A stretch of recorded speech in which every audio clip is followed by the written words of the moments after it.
Hello, everyone. Welcome back to Just Another Esports podcast. Once again, you're joined by me, your host, Nicholas Shady Bacon, and my co host, Mr. Kevin Hubris. We don't have a special guest today, unfortunately. Can't schedule Josh for every single one of these podcasts. He wouldn't be special. Yeah, it wouldn't be special anymore. So he's got other stuff to do. Maybe we'll get a different special guest on for one of these Call of Duty podcasts one of these times. But for now, we're going to kind of jump into it. We're going to talk about some of the rosters that have been announced, some of the things that have happened in the scene since we kind of last discussed rosters, which was quite a while ago. And currently still I guess some more rosters have been finalized. You have London and Toronto that have been finalized, as well as kind of 100 Thieves is somewhat finalized in Florida, and that is kind of somewhat finalized. And then Paris, no one knows what the heck is going on with them. And so I think we'll kind of just jump right into it with one of those finalized rosters being the London Royal Ravens, who have finalized a core four of Zero, Shawnee, Dylan, and oh my gosh, I'm drawing a blank on the last guy here. But you said Zero, Shawnee, Dylan, and oh my gosh, I'm drawing a blank too. Alex, that's it. Yeah, and it's Alex. not it's yeah, okay, yeah. It's one Sorry, of the like Alex. more forgettable Europeans, but definitely not in skill. No. it, okay, so yeah, that a lot of people with just regular names on that team. You got three. You got Dylan, Shawnee, and then Alex. Then you just got Zero over there, who has a. They should have picked up Josh, and so they could have just had the normal named quad uh, team. Just a bunch of people with like normal gamer tags, I guess. But that is their lineup. I think we assumed last time we talked that it was going to probably be Zero uh, finishing out that London Royal Ravens roster, and so it looks like a pretty middle of the pack team, I would say, in my opinion. You have Dylan, who's he's going to be your entry sub, definitely. Alex, I imagine they're going to have that be kind of their follow up sub, I imagine. Yeah. And then Shawnee's flex with Zero AR. At least that's how I would imagine it. But it's kind of weird because like Zero in his career has been forced to run a sub quite a lot, even though he is a much better AR player than he is an SMG. Um, and then you have Shawnee, who is usually typically on an AR in most cases. He was a very good flex towards the end of Modern Warfare, but I mean, I think typically you'd want him on an AR. So that roster is kind of interesting in their roles, I would say. But it's hard to kind of like judge it too much, I guess, before they've actually played anything. But I don't Well, see them being anything outside of kind of middle of the pack. that plus an ever-changing gun meta, plus we have no idea what the comp maps are. I mean, there's just so many factors that go into it. I Yes, mean, they they're. released the first edition of the rule set, which we'll talk about Yeah, we'll talk later, about of later. comp maps. I gotta let my blood pressure go down before we talk about that.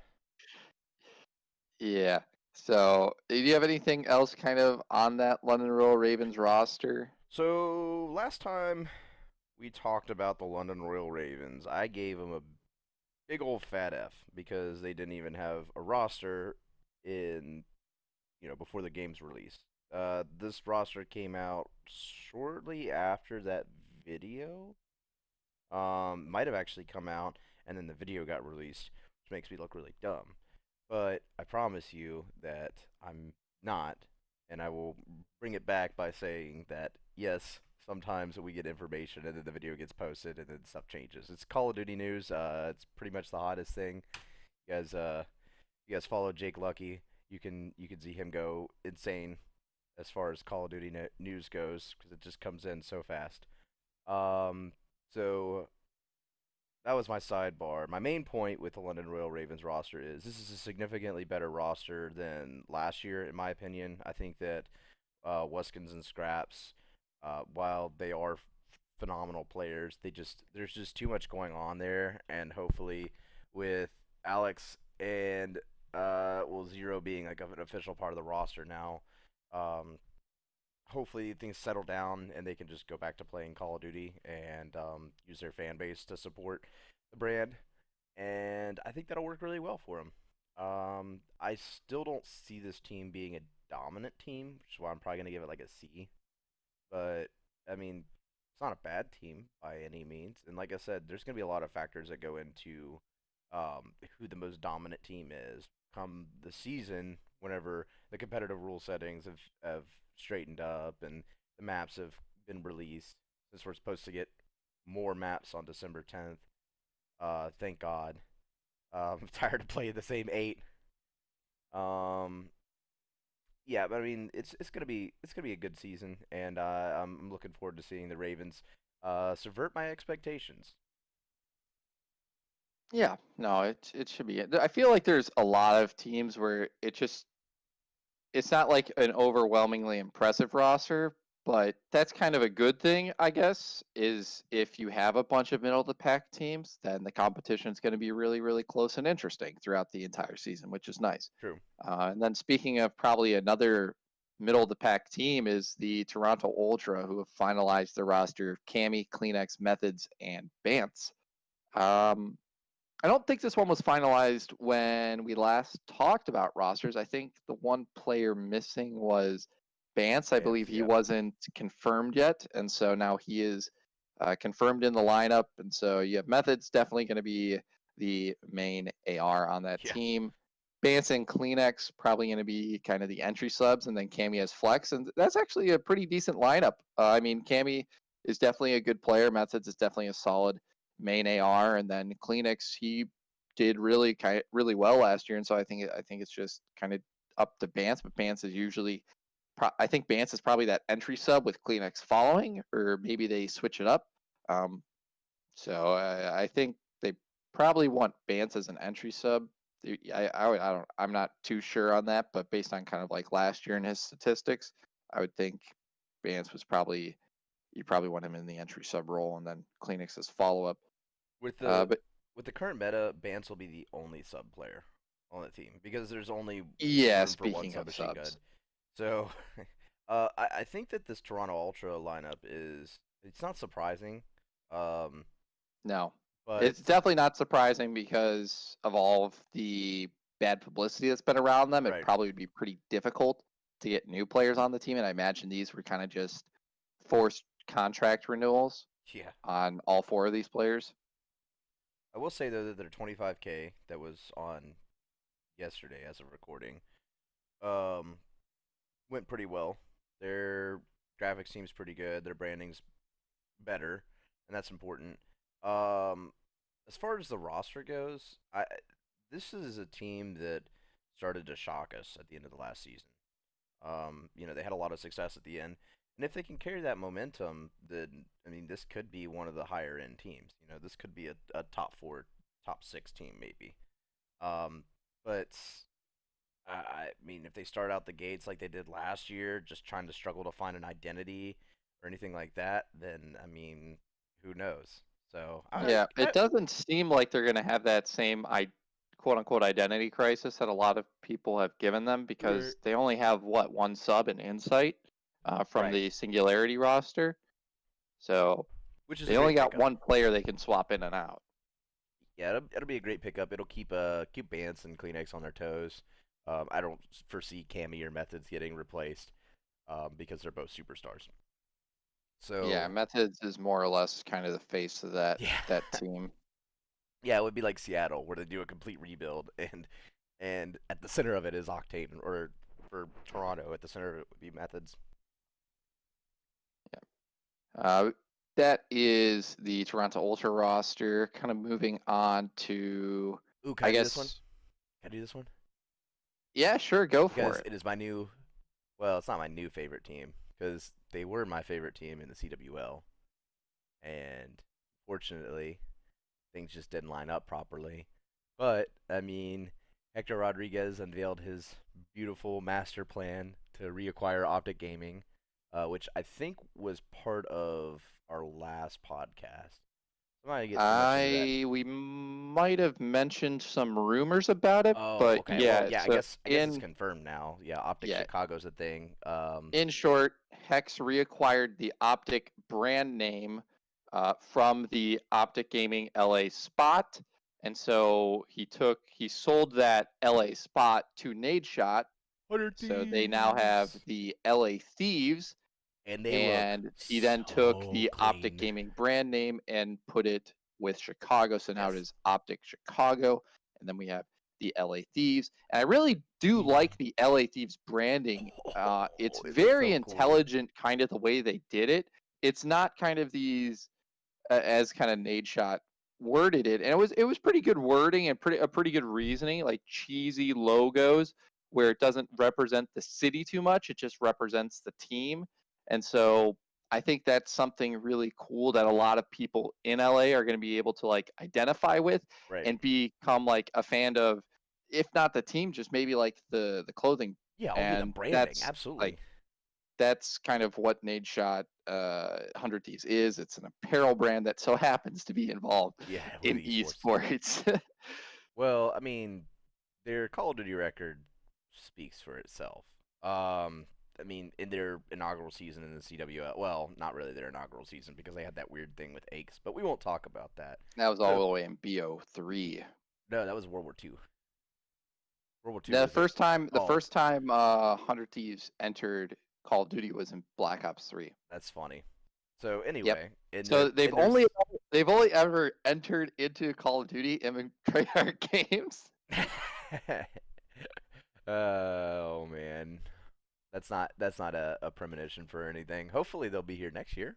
No, but Hundred Thieves or sorry, Hundred not Hundred Thieves. LA Thieves roster looks pretty solid right now, with Slasher Kenny and TJ Haley. Yep, the Core 3 From that Optic, yep. was that was picked up from Optic Gaming LA. And Slasher and Kenny both played on 100 Thieves in the Black Ops 4 season. TJ Haley played with Optic then, but I think that this is going to work really well. Um, Obviously, they're still struggling to find a fourth at this time, but I mean, it's nice to keep the door open, have competition. Draws is on the bench just in case anything happens.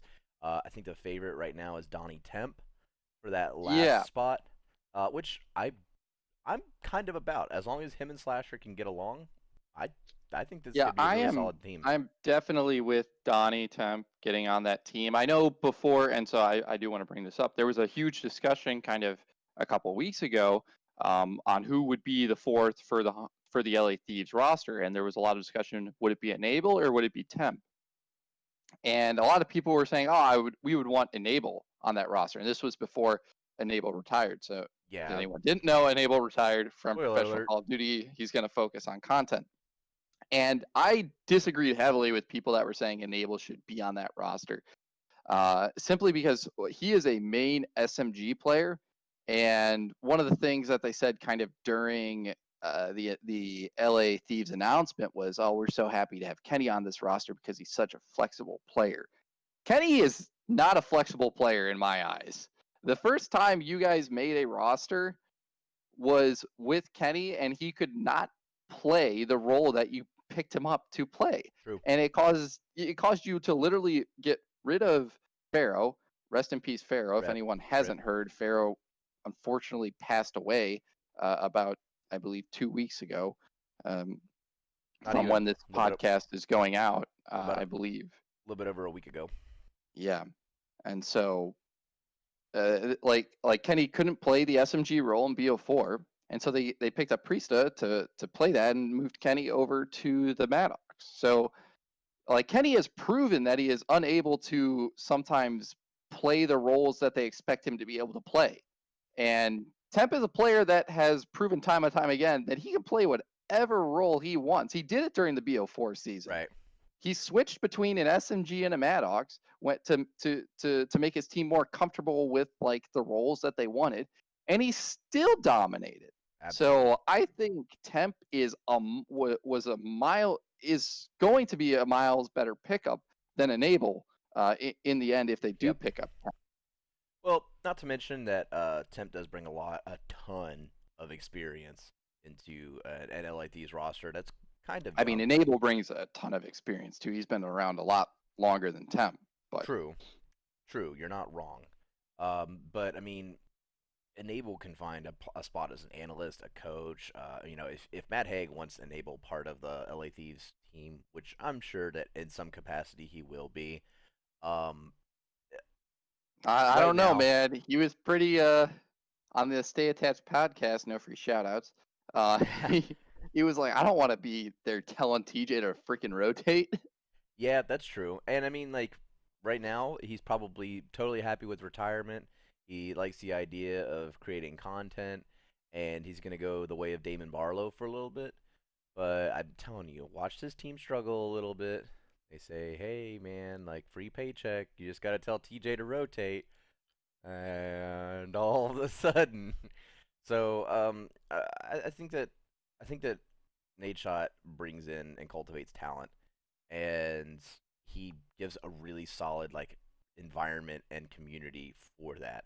So I think that attributed a lot of the success for the 100 Thieves in their Black Ops 4 season, and I would expect them to be a successful team going into the Cold War season solely based on that. What will be a determinant factor is internet, but they've already said that they're moving all the guys to Texas so that way they can be closer with Yeah, all the other pros.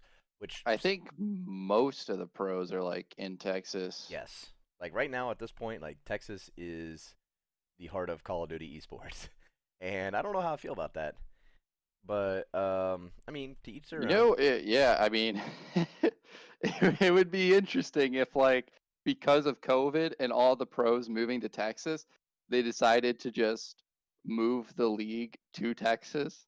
Like, you know how so if anyone doesn't know, the LCS, the League of Legends Championship Series, it's a franchise league. It's not city based, so a bit different. But all the teams are in California, and all the matches happen at the Riot Games studio. I don't think that Call of Duty would do that because it's city based, but it'd be pretty interesting if, like, because of COVID, they're just like, you know what, all these guys are already in Texas. Let's just make the league in Texas, and all the matches just happen there at like the one of the arenas. Right. I mean, it would be great, but Adam AP has come out I don't know how many times and said no bubble, bad bubble, no bubble. Recently, I actually just retweeted something he said. He said, esports are in a nice predicament. They're in a nice situation where we can just use technology to innovate and become better. And actually, let me just read the tweet out. It was so profound, and I mean, he has a great way with words. If you guys don't follow Adam Apicella, or if you don't know who Adam Apicella is, I guarantee you should probably look him up. So he said there isn't a bubble. There might be bubbles on certain revenue lines or pursuits within the space, but esports is way more than just organized leagues and play. Gaming is a movement, a digital lifestyle. How we build and monetize is limitless and open for innovation. I thought that was pretty smart.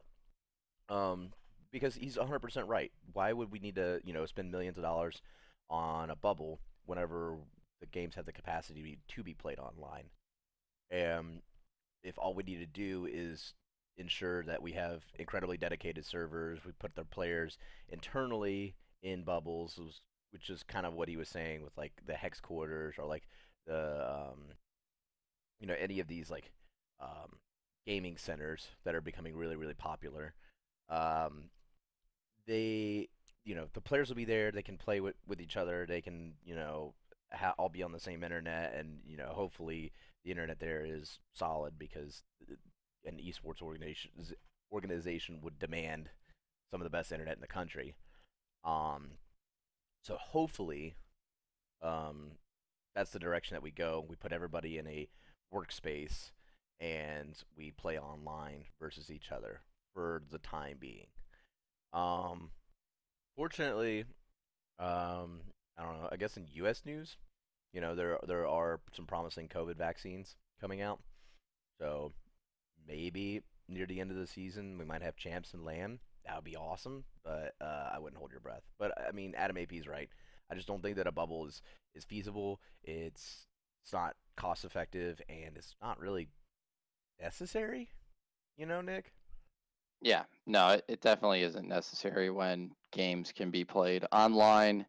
I think as long as like all they need to do for kind of competitive integrity to be decent online is just up up the refresh rates of the servers, and then obviously have more servers available for the pros to play on, so they can balance out connection distances, Yeah, and you're dedicated pretty servers much again. set.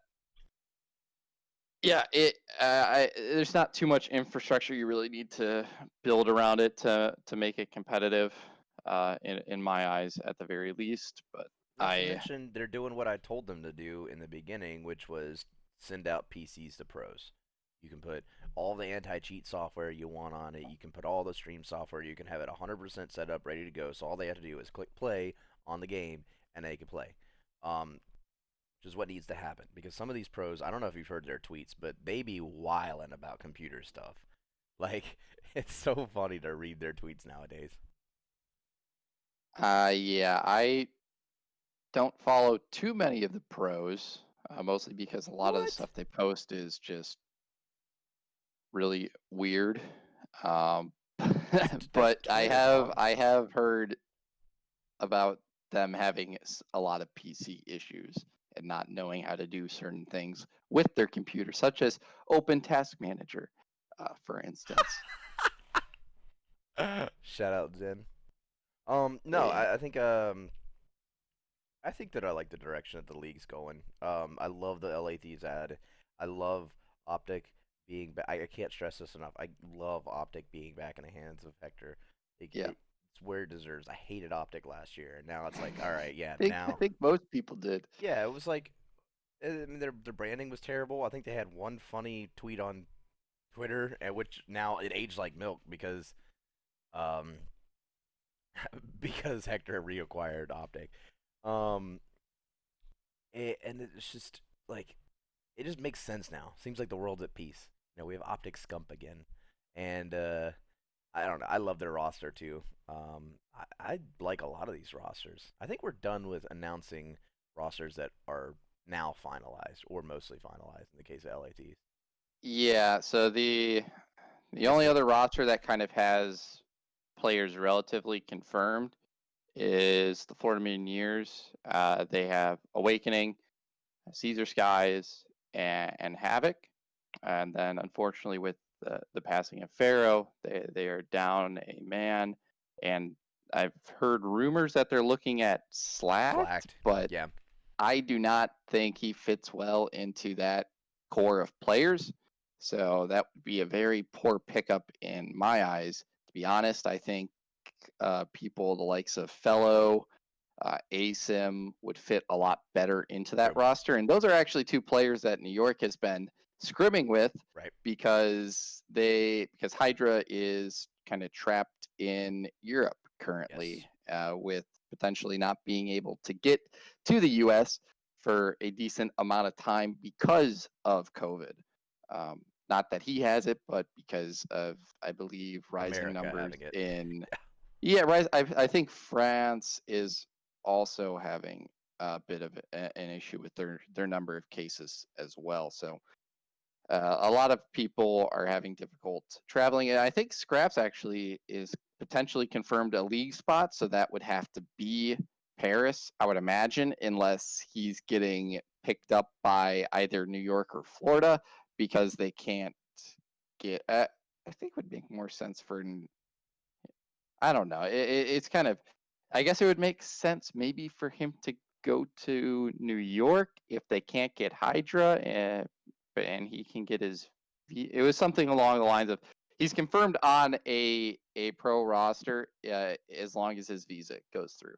So that's either one of those three teams that does not have a. I guess those are confirmed, but New York at least is like confirmed, but they kind of have that issue with Hydra. So New York, Paris, and Florida are kind of the rosters that Scraps could potentially go to, uh, in in the case that his visa goes through. Right. Uh, but yeah, Paris.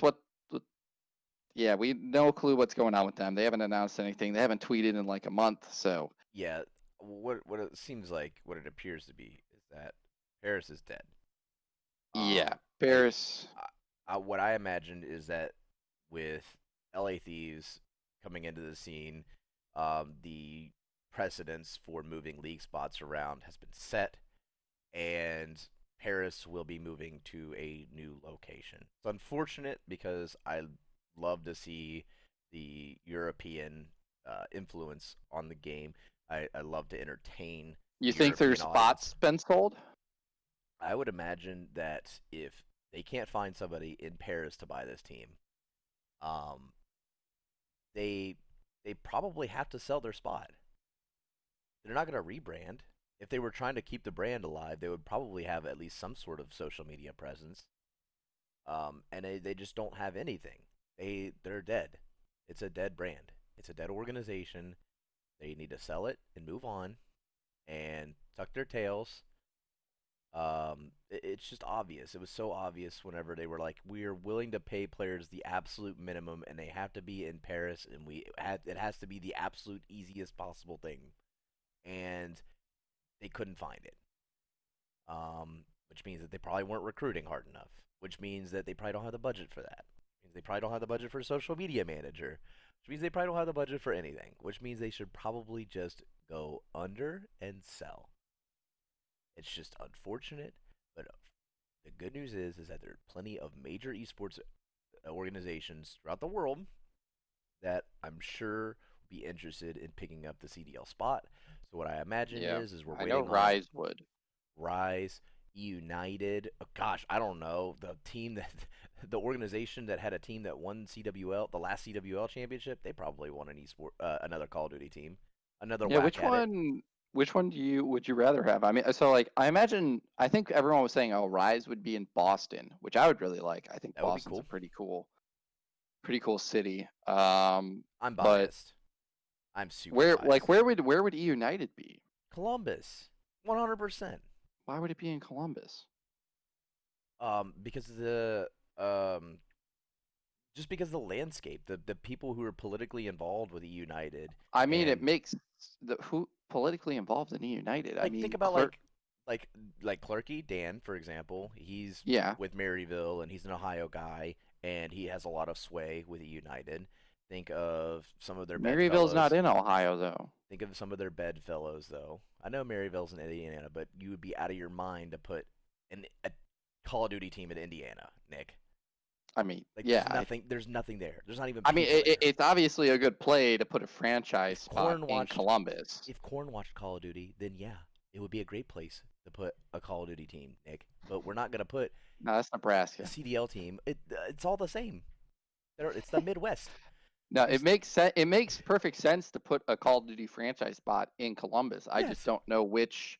I just can't imagine E United being the one to do that.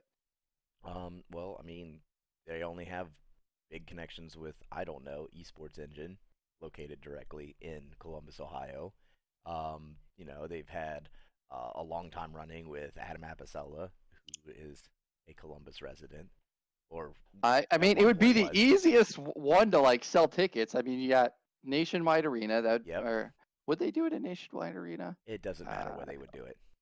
yeah, I don't know exactly where they would do it, but like you'd probably get a decent number of Ohio. You got a bunch of colleges around here. We One had being Ohio State, which I think has the second highest student population Yep, in the behind country. University of Texas. Yep. Right. Yep. Shout So, out. All right, and so there's let me read another Adam maybe okay. because I mean I respect what he has to do. He's one of the guys who built this organization. So, let's see. Let me find one that I retweeted from him because I was really excited about it, and I thought that it gave a lot of life to the It was him Columbus. talking about Columbus should have a franchise He spot, said he pretty said they much. should have a franchise spot, and if there's anybody that can get a franchise spot put in a place, I would imagine. Hear me out. Probably Adam AP. Where was this tweet? Anyway, he was saying that he was giving off a list of reasons for why there should be a CDL team in Columbus.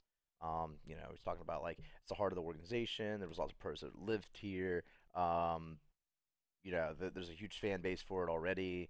Um, Big local colleges to support it. Because Yeah, at the half end, of the U.S. population is within 10-hour drive of Columbus. yeah. Oh, that was another one. Yep. which is insanity. So I would imagine that if you would put a team there, it would be very, very successful. Um, that being said, um, they're it's back to Paris, I should say, because they're still technically a CDL team. They're dead. They're dead. They're like Paris Legion is the equivalent of any expansion team early on in any sports organization's history. It's like, oh, let's try this. Oh, it didn't work. Nobody cared. Let's pull out real quick. To pull out after a year is kind of disheartening because it doesn't show any like grit within the organization to say, hey, we can do things better. But I mean, it is what it is, and I'm sure that the league's willing to roll with the punches. I know that we won't be going into the league with 11 teams because that's the last thing you want as a CDL to show that you can't fill rosters or fill organization spots. So I would personally think, um, I would personally think that, um, it's gonna come back over to the NA, be it in Canada, the U.S., even Mexico, if they wanted to keep it an international organization. But I they're don't. Yeah, I don't think any. If they want to keep it international, bro, just do like Barcelona. I mean, you got plenty of good Spanish players, in true. my opinion. Yeah, I And mean, like, I don't know what the fan base is like over there, but I would be a fan. I yeah, I would be a mean, fan if we got a Heretics S like roster back in the league. yeah, I mean, it'd be awesome, like Barcelona Heretics or something. That would be amazing. Um, Yeah, they probably wouldn't do Heretics, but they would do.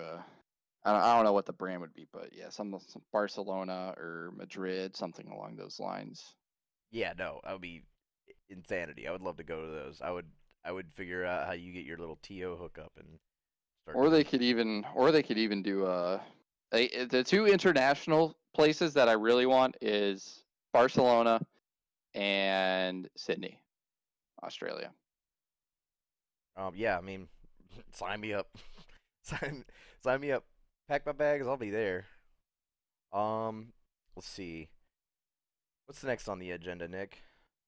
Well, we've talked a bit about kind of the rosters. You mentioned the preseason tournaments, and so I did want to kind of touch on that extremely briefly. So the preseason tournaments, it's a bunch of different varying formats. I mean, there was a 4v4 that was like a actual kind of competitive one. There was a 6v6 where every player had to use a different class of gun. Oh my So gosh, that was pretty silly. interesting to watch.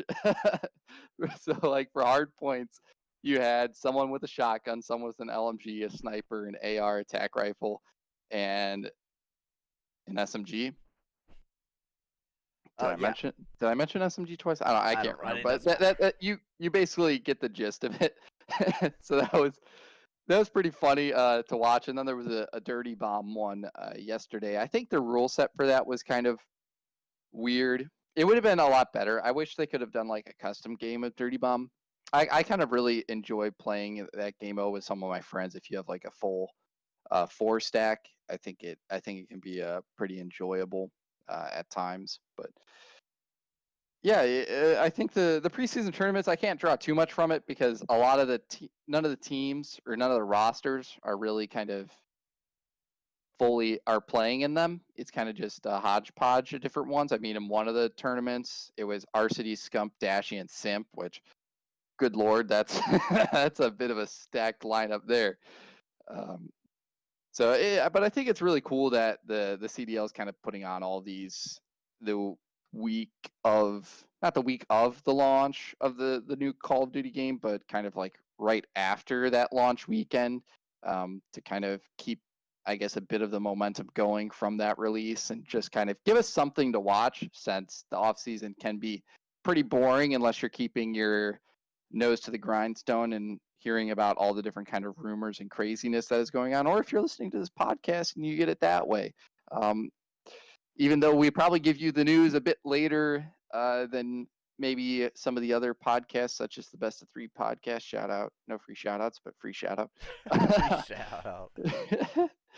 but I don't think there's really too much else to talk about with the preseason tournaments. And so I think kind of the most important thing to kind of talk about right now is the rule set that got released for the first edition of the rule set, we should say, for the CDL this year.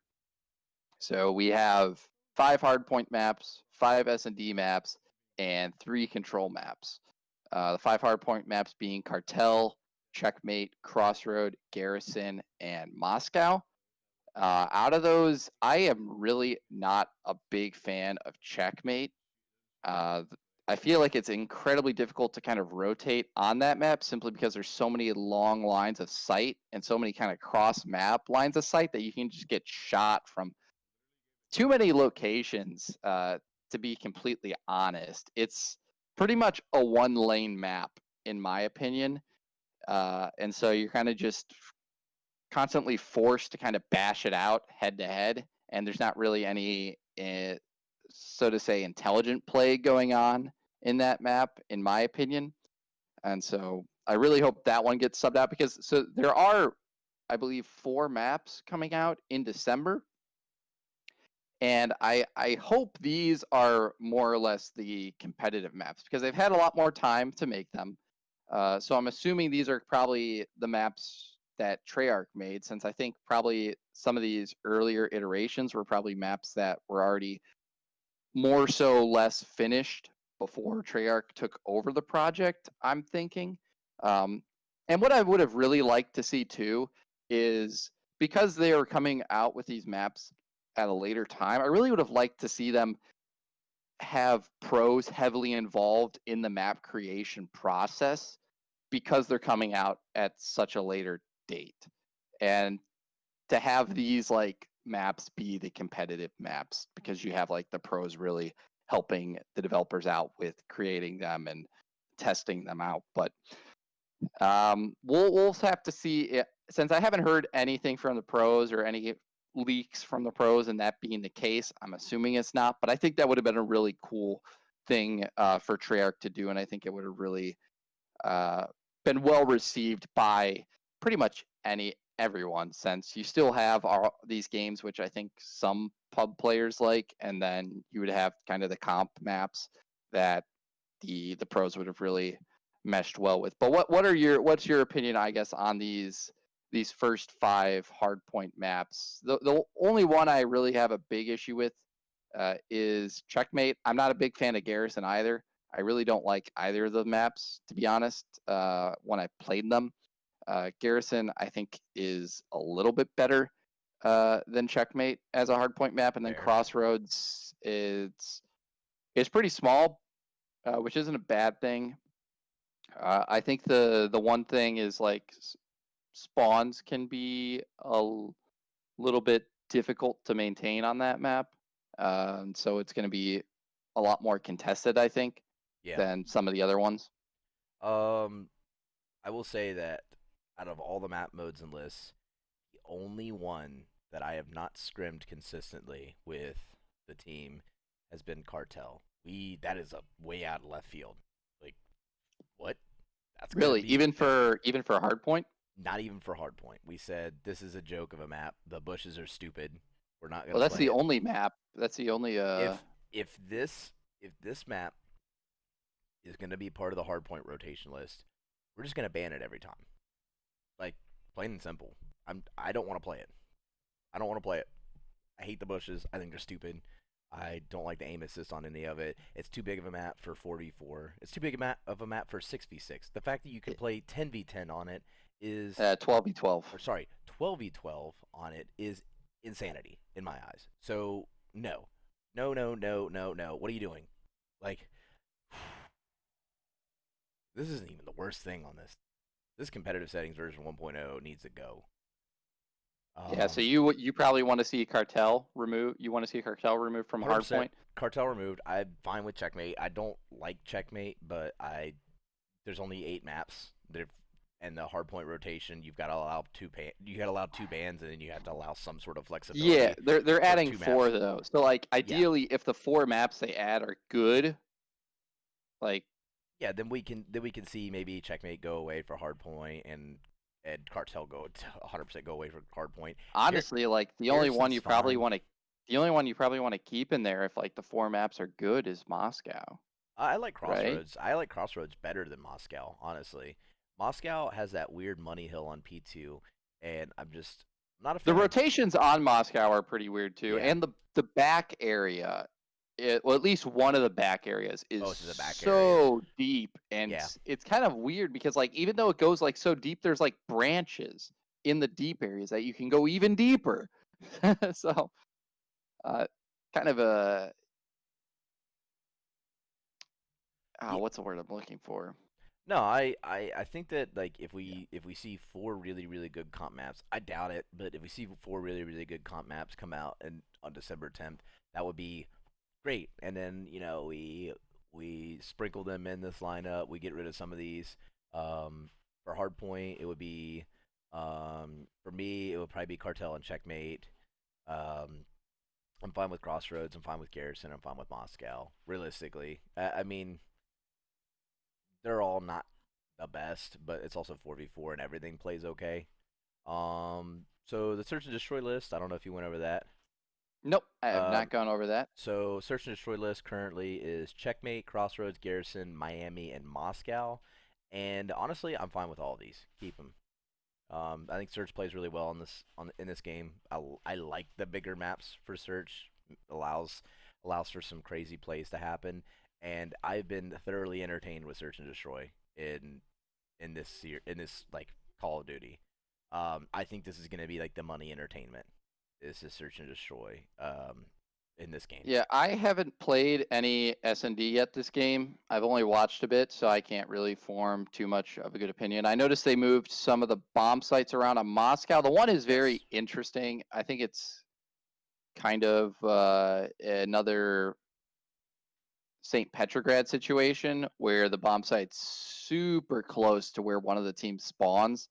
And so I think that one should probably be moved. I would say to kind of the middle courtyard area, I think would be a better spot, but Well, that's just my opinion. I will say this: the A bomb getting moved helps the defense out a little bit more because right now the A bomb was a free plant. Just where it was a more offensive aligned bomb plant. So I liked the movement there. I I think that it helps the defense guard A bomb better. And recently we've been seeing three push to A bomb for defense, one push to B bomb just to make sure they didn't wrap it for some reason. And B bomb, Is A bomb the one at the top of yeah, escalators it's or? at the top of escalators. It's the one that got moved from the side of the wall out Yep. into the middle. So Yeah. coming out from the little office hallway, you can slide onto the bomb, and you can treat that as a heady, Yeah, which is good. I think that's a better move. I'm talking about the The other one the that's B like, bomb is gonna help out with the rush strat a little bit, and I think that um, the angles that you can play in that back store where you have the street entrance, you have the back entrance and the window, you have the side entrance from that alley leading into checkers, and then you have the windows on the courtyard side. There's lots and lots of entrances to it, so it could be a very tightly played hill, kind of like Arklov. I think this is starting to turn into more of an Arklov scenario. You have one team that's got a lot along sniper angles.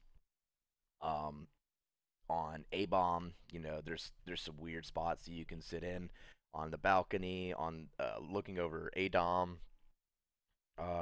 That'll be really interesting to see the snipes through escalators, the snipes down bushes.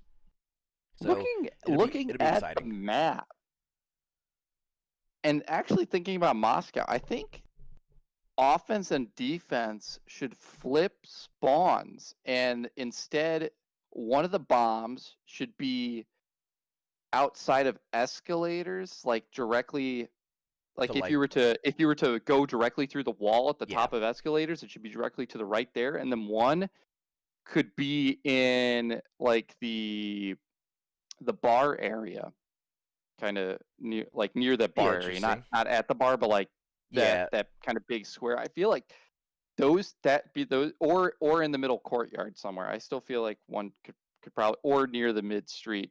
But I feel like that would could potentially be a better bomb set if they were to flip it. I don't know.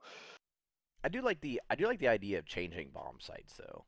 I think that would be a fresh take in Call of Duty, and I wouldn't be opposed to it.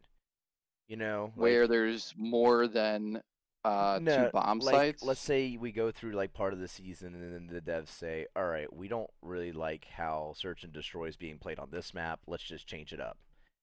I would be happy with that. I'd be fine with that. I think that would Oh, I would yeah. bring a fresh take to the game without doing something as drastic as like changing weapons. Um, shout out Infinity Ward, MP5 nerf midway through champs. Um, yeah, so like I like what they're doing so far with Search and Destroy. Everything like A plus and Search and Destroy. Moving over to Control. Nick, how much experience do you have with Control in this game?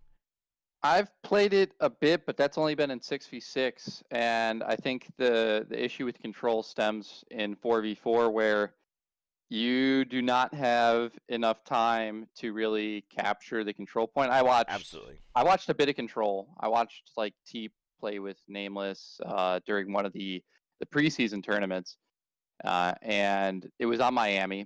I think I didn't mind Miami as a control map. I haven't seen Garrison and Checkmate control at all. I've seen Moscow, and I've played Moscow, and I've also played Miami control. So I was a bit surprised to see Checkmate and Garrison since I haven't seen any gameplay on those, so I can't really speak to it. But the the lives I think are fine. It's like what 30 lives, but the way it works is kind of weird because each player only gets a certain number of those lives instead of it being a combined pool. I don't know if that's a glitch or not. That's just something I saw when like Seattle was scrimming was someone would die like 8 times or something and they wouldn't be able to respawn because they didn't have any lives left. But cumulatively, the team still had like 10 lives left, and so that definitely needs to be changed if Control's whether kind of it's a glitch broken. or not. And then Control's kind of the broken. time needs to be extended, and the time to cap probably needs to be shortened. Because like TP, they realistically probably should have like 3-0'd in control because they were so close to winning multiple offenses, but they just ran out of time was the major issue. And so I think Here's the time needs to be extended, probably a minute, maybe just 30 seconds, but it definitely needs to be upped. here's my proposed solution to Control because it is a very defensively favored game at this point. You're 100% right. Um, you had 30 seconds to the first one. I think that the time extension of 1 minute is good. Um, whenever you cap one and it adds more time. I think you shorten the lives instead of having 26, you go down to 24. Mathematically, that makes sense. In original Control is 5v5. You had 30 people, or you had 30 lives, so you divide that by 5. That's 6 lives each. Right now it's 26. Doesn't make any sense at all. So they should. Yeah, 26 is kind of a weird number. It's just it's farcical. So cut that down to 24. Make the games shorter, leaner, and quicker as far as lives go. That way, people are more focused on extending the round through getting on points and just going for kills.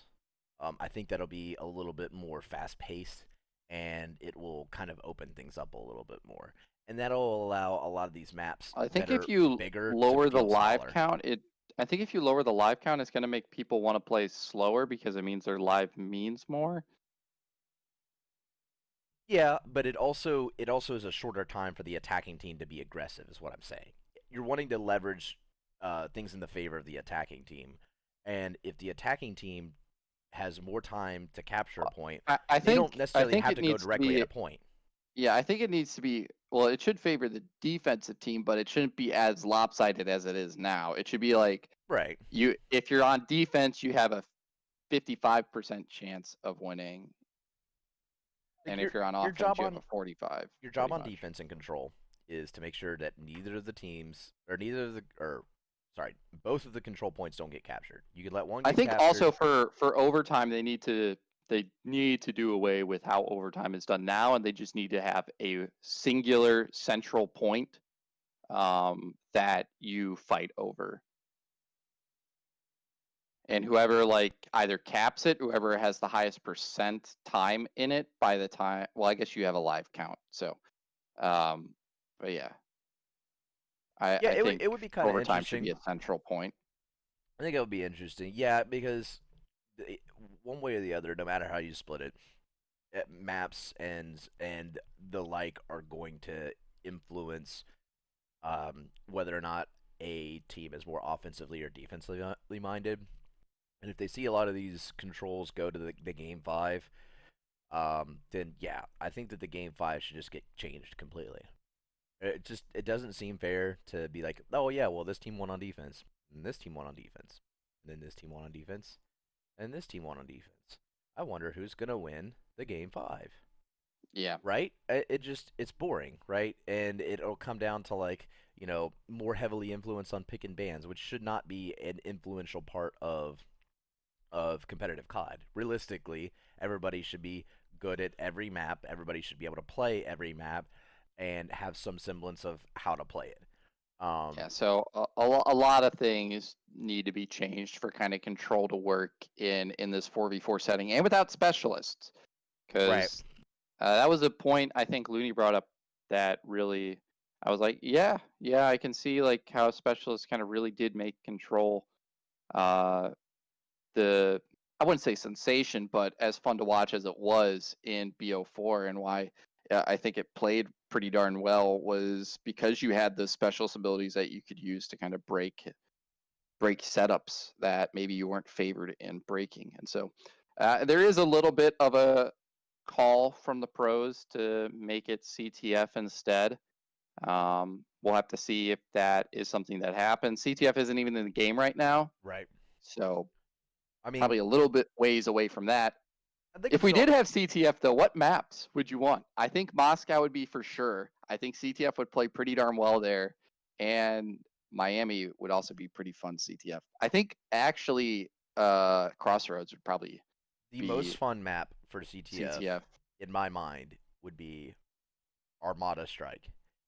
And this map is kind of slept on, Oh yeah, Armada. but It is slept on. it It is. now for the hard point it's chalked. I don't want to see it in hard point. I don't want to They see it in changed control. the rotation of the hills for hardpoint.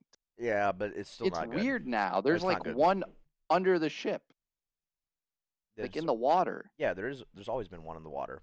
Was there? Yeah, I P1 thought the is first time I must have P1 joined the first one late. you literally have your entire team jumping off the ship into the water. It's silly. Yeah. It's Uh, like I don't even want to talk about it because it's not a comp map and it will probably never be a comp map. But what did they do to my in boy?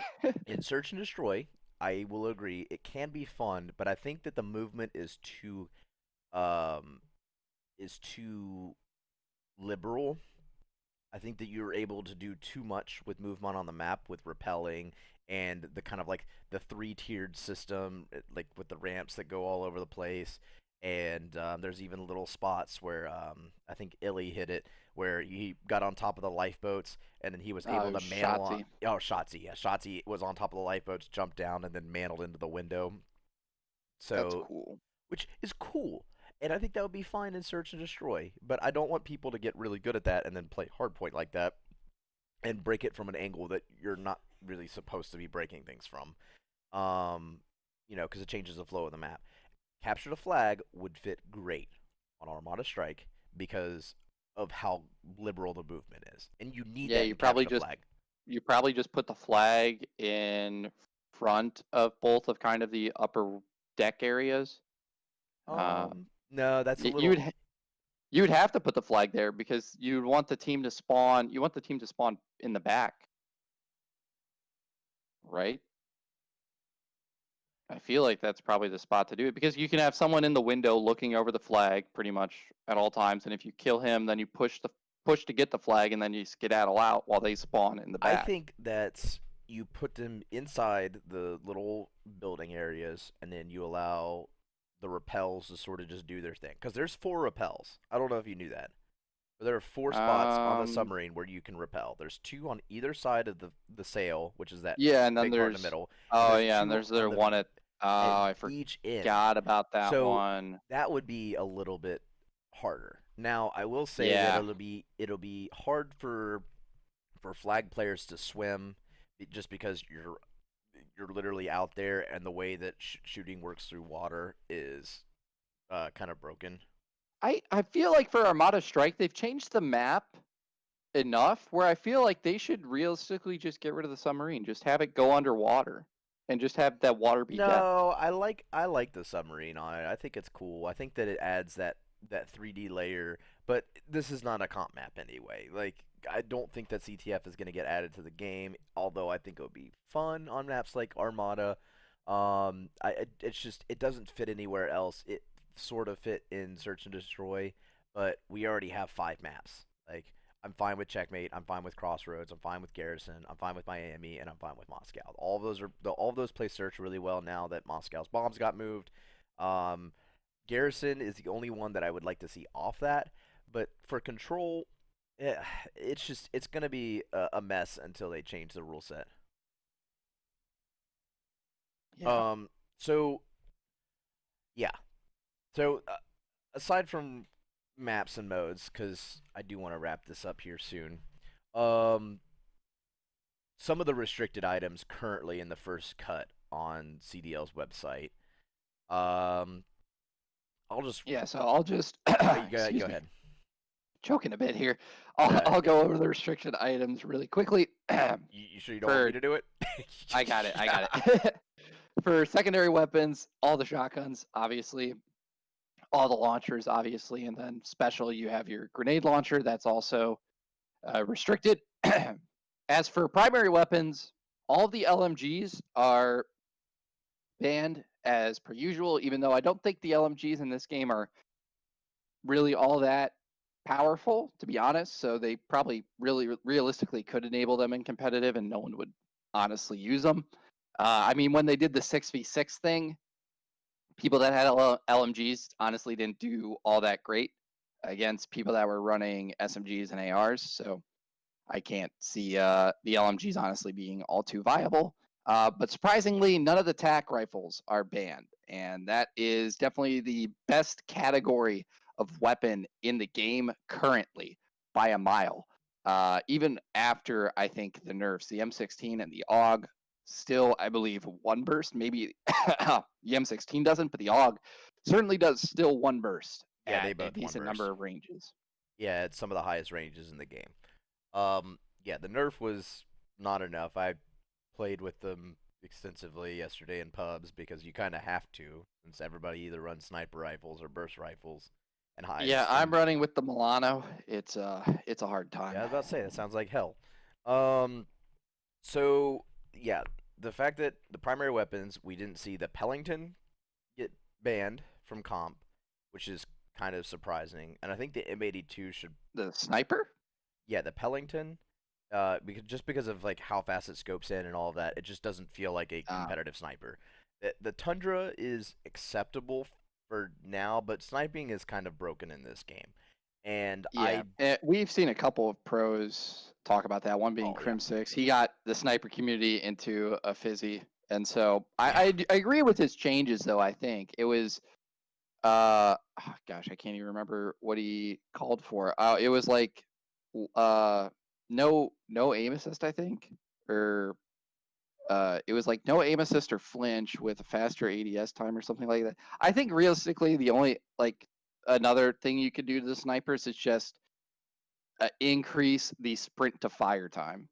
yeah, yeah. That would be That another that's thing. probably like realistically all you need because like if they're holding an angle and aiming down sights, or if they're holding an angle and not aiming down sights, like I'm more or less fine with losing that engagement the majority of the time. Right. What I'm not okay with losing an engagement is when I'm running at a sniper and he's close range and he's also sprinting his balls off and he flicks up and just Beams destroys you. me Yeah, instantaneously before I even can put a bullet in the guy. yeah, and Uh, that's just silly. That's like, come on, Treyarch. Like acknowledge that Vonderhaar, acknowledge it. Um, And then yes, the attack rifles I 100% agree with. They need to get banned. I think that'll be like on the list of GAs for the pros. They'll be like, hey, let's just not use these because otherwise there's just gonna be like Octane sitting in the top of the sniper tower and checkmate just having his way. Um, Secondaries, I agree with almost everything there. I think that they should do what they did in Black Ops 4 with their lock on rocket launcher. If you're going to have streaks, you got to have the Sigma, you got to have a lock on rocket launcher, and you have Oh to yeah, I reduce. haven't looked at streaks in this rule set. Yes, Okay, so some are banned. some are banned, but we'll get to that here in a second. Um, and then yeah, I'm fine with banning the M79. Secondaries are fine. The pistols, we'll see. I mean, the Magnum got a buff recently, so Pistols are they really good, they got but rid of the only thing that I wanted them to in attachments, which was dual wield, so you can't dual wield pistols. They also got yeah. rid of SWAT, 5 milliwatt laser sight, and Ember sighting point, which Yeah, so can you speak on those two? Because the SWAT, that's like the first laser sight you get, isn't it? no, that the Okay. first one you get is a steady aim laser. The SWAT and Okay. the Ember both kind of sort of allow you to see through walls and shit like that. So it's just they're They allow you to see through walls. they give you kind of like remember how Target Finder was? The Ember sighting Yes. points like that, and the Well, Target Finder just highlighted players when like it went over them. Do you mean right. like the millimeter sight from BO2 where like it would Maybe. show them behind No, it's walls not. if they It's not weren't like that. moving? It's more like the Target Finder, which Okay. yeah. So it's a little broken. Just Yeah. in comparison to the rest of the attachments, and the same thing with the SWAT. I think the SWAT's the bright green laser that you can see across the map, and Okay. they just don't want to handle that. And that might even just be like an RTX thing because they want to Yeah. entertain and they don't want green lasers to be all over the place. It gives a little bit Oh, of an dude. unfair advantage in comparison to the steady aim laser, but I mean, I'm fine with both these bands. And then the I stock, want to move over to the restricted items. What the hell is this? yeah, What is this? let's talk about Okay, so they banned stem shot. that's Fine, fine. whatever. They That banned decoy? I'm Decoys, bro. I'm fine with that. Like that's whatever. I But don't like mini map I manipulation and but decoys you mini can map totally manipulation. tell when something's a decoy and not, right? Like, I mean, it has a It's just completely different sound. it's just annoying, and I don't believe that it belongs in entertainment, esports. Oh, but you can do so many crazy strats with the decoy, though. I feel like, oh, Maybe. that's oh Um. gosh. I So kind of wanted to see some of that. Lethals they banned C4. That's obvious. But Simtexes and Tomahawks. yeah, I am not about the syntax ban. I have I'm never seen a pro run a Tomahawk. no, And I and would love to see pros run tomahawks. Like, if we're being honest here, I right, would but love it. ban the syntax.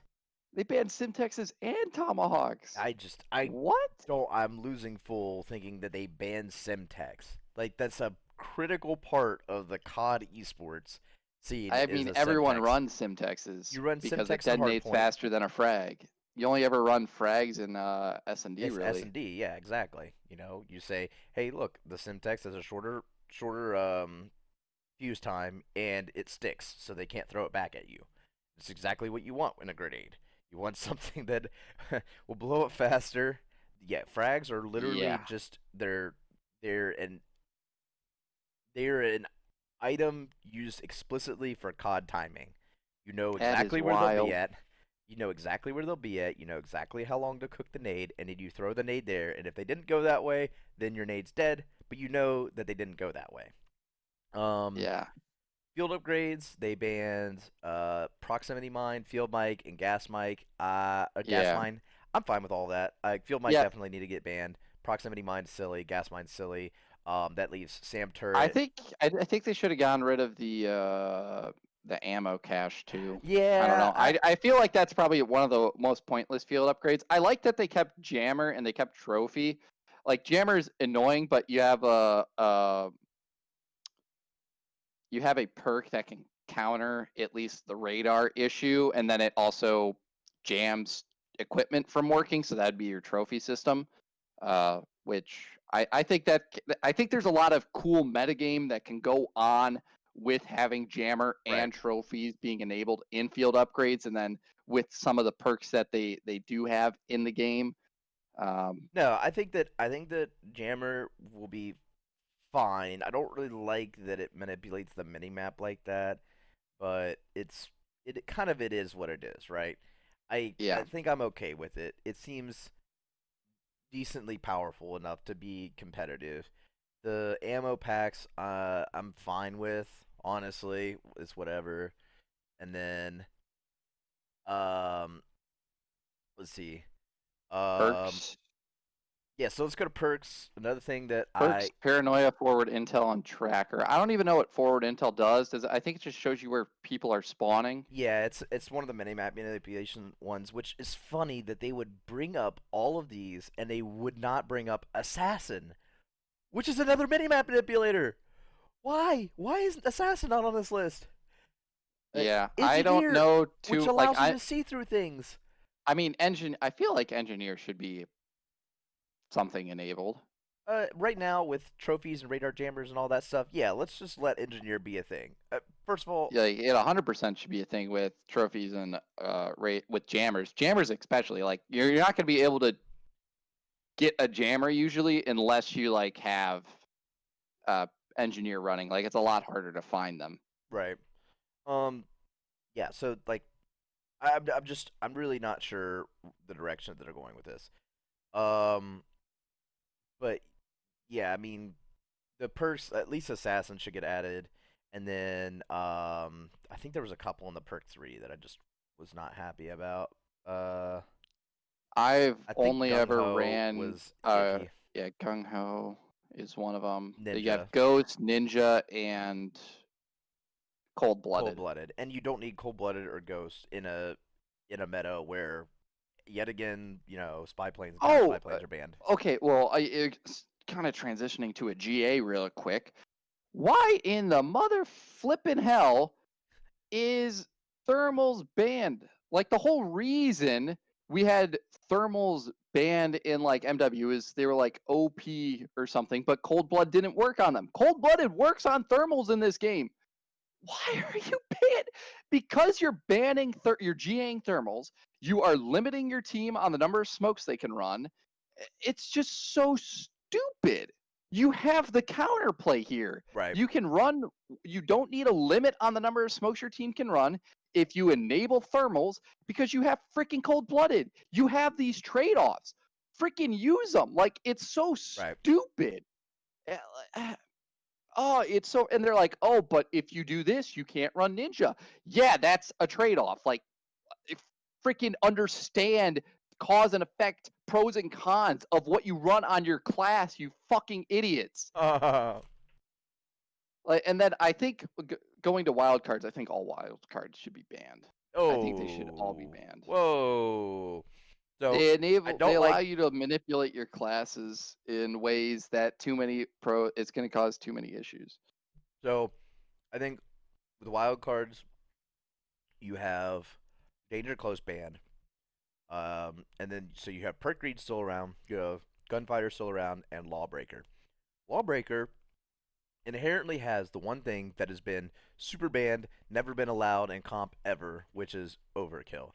It just It has hasn't that been inherently, allowed. It hasn't been allowed since AW.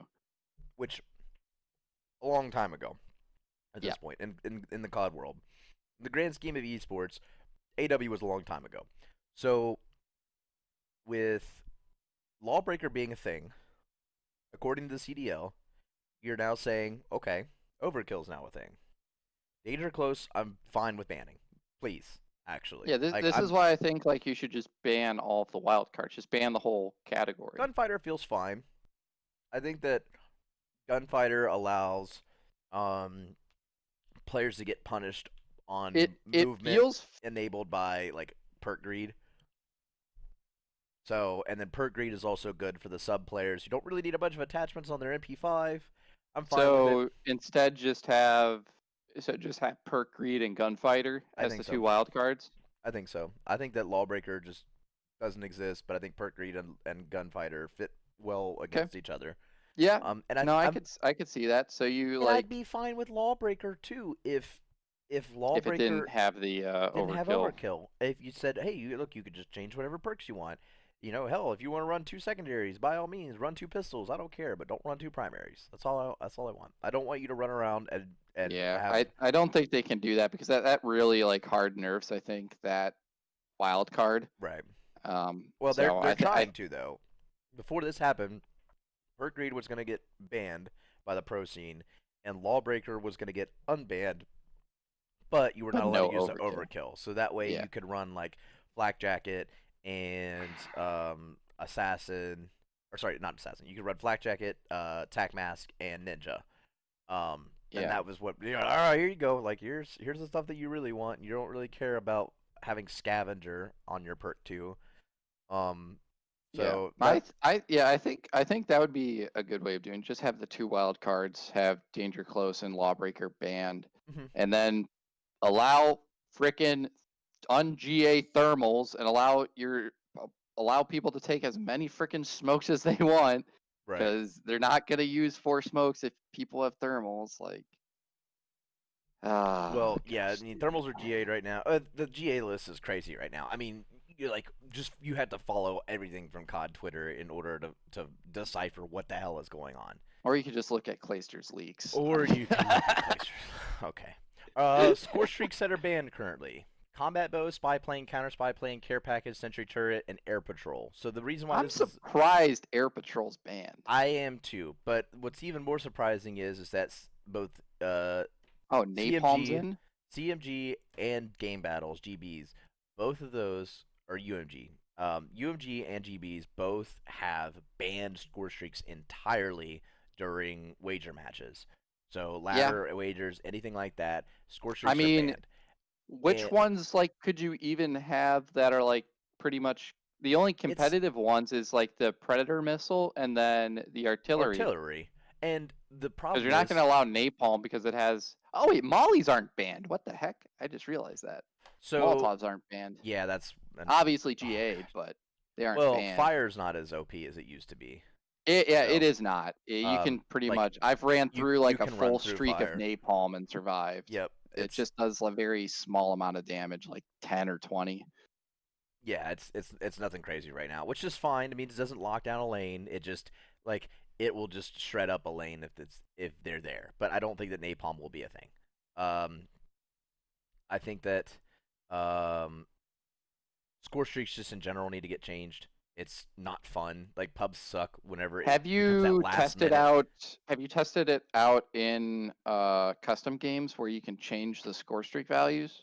I have not, but we Okay. also have just been scrimming without score streaks. So Yeah, I mean, I would imagine pretty much it's going to be another year of no streaks unless I they make it actual score streaks and not this yeah, cumulative score streak progression over the course of the game. yeah. I mean, like you should, like I yeah. It's just it's not working right now. I don't like the way it's working. It should be, hey, by the way, you gain score streaks, and then once you die, that score streak goes away. It's not a streak if you die. That's what Treyarch doesn't understand right now. David Vonderhaar, if you're listening, Tony Flame, if you're listening, the score streak means that you went on a streak to get whatever the hell you're doing. If there's no streak and you die, it's just, hey, I got to this score, now I get a chopper gunner. No, stop it. Yeah. The last 2 minutes of every single game is enemy attack helicopter inbound, enemy light I'm napalm exclusively strike running inbound. Air Patrol. I mean, Like, actually, though. like I don't blame you. If I wasn't running around camo grinding for the Sigma, then I would be too. It's just it sucks right now, and I don't think that this is a fix. And this 1.0 competitive settings is tragic. There's just so many things. I don't know what intern wrote this, but gosh, this was some bush league stuff. CDL, like this is definitely the biggest complaint that I've had so far. It was looking so promising whenever GBs and UMG were trying to figure things out. Um, so it's just this is just it's depressing. It's not really what I wanted Yeah. to wake up to, and and talk about was how shitty the competitive settings version 1.0 are. It's just bad. Yeah, it Cartel needs to go definitely away. definitely needs some work. Control settings need to get changed. Um, they need to ban the tac rifles. They need to ban the Pellington at least. Um, they need to unban Simtex. They need to. Unban Simtex and Tomahawk. All right. Well, now this podcast is really done because Nick Well, be on one. come on, man. No, I no. want to see. No one's gonna use the tomahawk because they're all cowards. But I want to see some tomahawks in pro play, man. All right. Now you've lost my interest. I think we should just end the podcast here. I will never give up on that point, though. But that will be it from us for this episode of Just Another Esports Podcast. Thank you, everyone, for tuning in and listening, and we will see you next time. Later.